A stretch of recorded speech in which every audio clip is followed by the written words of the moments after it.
le kiki. Oh, c'est un bon kiki, ça. C'est le kiki à son pépère. Oh, gnon, gnon, gnon, gnon, gnon, gnon. À qui tu parles? Bah, c'est Ingvar qui m'a demandé de s'occuper d'un de ses Space Wolves. Alors, c'est ce que je fais. Mais qu'est-ce qu'il bouffe, là? Hein? Bah, son caca. Salut Castar, aujourd'hui un Quick and Dirty Space Wolf. On va peindre des primaris à poil et qui sentent le chien mouillé. D'abord, merci à Adrien Maroccini pour m'avoir gentiment prêté ces Space Wolves. J'espère que tu seras content du résultat. J'ai beaucoup testé et cherché pour arriver à ce résultat, et si ça n'est pas parfait, c'est le mieux que j'ai pu faire en mode speed painting. Allez, on est parti. La sous-couche, c'est Defang de chez Citadel. Après ça, on noie les figurines sous du Agrax Earthshade. Le but, ça va être de marquer très fort les recoins et les crevasses de la figurine.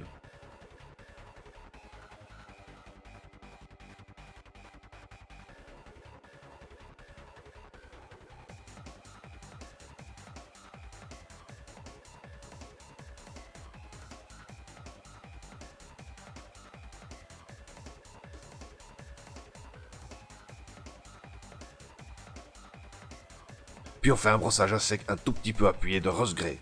Mais attention mon castar, un peu différent. Déjà, laisse un peu plus de peinture sur le pinceau que d'habitude. Et en plus, fais des mouvements circulaires plutôt que des lignes. Le but est de bien recouvrir les surfaces, mais sans en mettre dans les creux qui resteront donc sombres.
Après ça, vu que les Space Wolves ont une épaulière jaune et une autre rouge en général, on va poser une couche de Montfort Brown pour le jaune.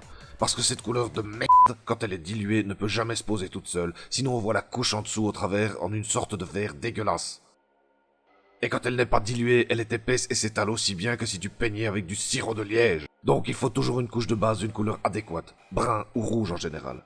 Et même comme ça, il te faudra au minimum 3 couches de jaune, faut pas rêver. En attendant que ça sèche, on peinture l'autre épaulière avec le rouge que j'utilise le plus souvent. J'ai nommé le Mephiston Red. Ici, 2 couches bien diluées devraient suffire.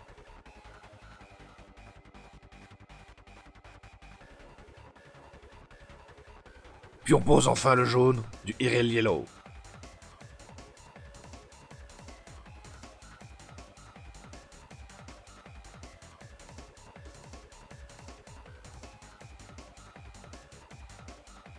Peint le bolter en noir ainsi que certains insignes d'unité sur les épauliers.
du Méphiston Red pour les lentilles du casque,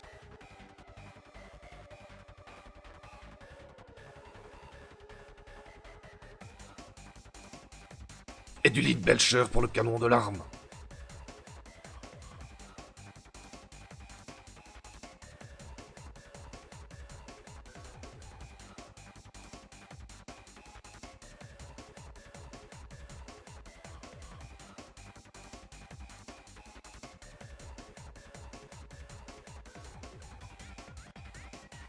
Et le tour est dans le sac. Ton Space Wolf est prêt à les gambader gaiement dans les prairies, tout en reniflant le cul de ses congénères pour être sûr qu'ils font bien partie de la meute.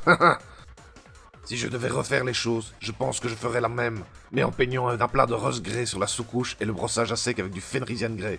Ça serait sûrement plus proche de la couleur de base de nos amis canins. Bon allez, ne remuons pas la hallebarde dans la plaie, je ferai mieux la prochaine fois. À bientôt les castars, bis à vos mères. Non, dit June, qu'il est balèze ce Primaris. Il est carrément plus grand que l'ancien. Par contre, tant qu'on parle de taille, je me demande un truc. Faut que je sache. Allez, j'appelle un expert. Allô, Rainmaker? Oui, c'est Francis. Dis, je me posais une question. Est-ce que les Space Wolf Primaris, ils ont toujours une petite baie?